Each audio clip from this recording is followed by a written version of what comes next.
పోలవరం నిర్మాణంలో కొత్త ఆలోచనలతో సర్కార్ అడుగులు వేస్తోంది. తొలి దశలో కాపర్ డ్యాం నిర్మాణంతోనే కాలువలకు నీళ్లివ్వాలని నిర్ణయించింది. అందుకు అనుగుణంగా స్పిల్వే నిర్మాణం, గేట్లు ఏర్పాటు చేస్తున్నారు. 60 టీఎంసీల నీటి నిల్వకు అవకాశం కల్పిస్తూ పునరావాస పనులు చేపట్టనున్నారు. కొత్తగా వచ్చిన భారీ యంత్రాల సాయంతో 2018 జూన్ నాటికి తొలి దశ పూర్తి చేయాలనే లక్ష్యంతో సర్కారు ముందుకు సాగుతోంది.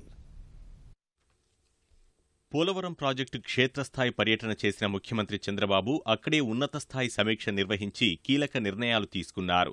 పోలవరం ప్రాజెక్టులో భాగంగా గోదావరి నీళ్లు మళ్లించేందుకు కాపర్ డ్యాం నిర్మాణంతోనే కాలువలకు నీళ్లిచ్చే అవకాశం ఉందా అని ముఖ్యమంత్రి చంద్రబాబు నిపుణులను అడిగి తెలుసుకున్నారు. గుత్తేదారులతో ఒప్పందం ప్రకారం కాపర్ డ్యాం 31 మీటర్ల ఎత్తున నిర్మించాల్సి ఉంది. కేంద్ర జలసంఘం డిజైన్ల కమిటీ ఆమోదంతో 41 మీటర్ల మేర కాపర్ డ్యాం నిర్మించే అవకాశం లభించింది. గతంలో కాపర్ డ్యాం ప్రతిపాదిత డిజైన్ ప్రకారం కాలువల్లోకి నీళ్లు తీసుకునే వెసులుబాటు లేదు.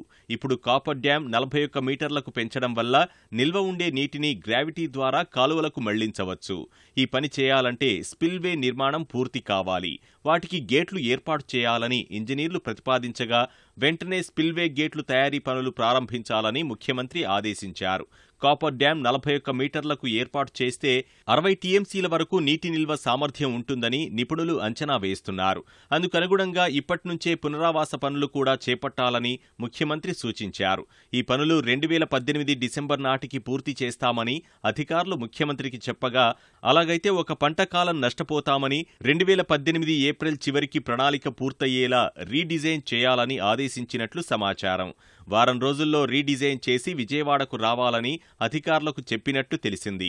పోలవరం నిర్మాణ పనులను 2 దశలుగా విభజించుకోవడం వల్ల ఆర్థిక భారమూ తక్కువే ఉంటుందని నిపుణులు అభిప్రాయపడ్డారు. సులభంగా పనులు పూర్తి చేసే అవకాశం లభిస్తుందని అధికారులు అంటున్నారు. పోలవరం ప్రధాన డ్యాం 45.72 మీటర్ల ఎత్తులో నిర్మించాల్సి ఉంది. ఆ మేరకు భూసేకరణ, పునరావాసం పూర్తి చేయాలంటే 20,000 కోట్ల రూపాయలు ఖర్చవుతుందని అంచనా.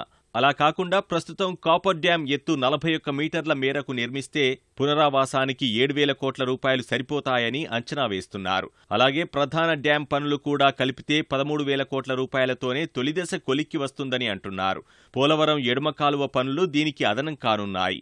ఈ స్థాయిలో నిధులు రాబట్టడము, ఖర్చు చేయడము పెద్ద కష్టం కాకపోవచ్చని అధికారులు అంటున్నారు.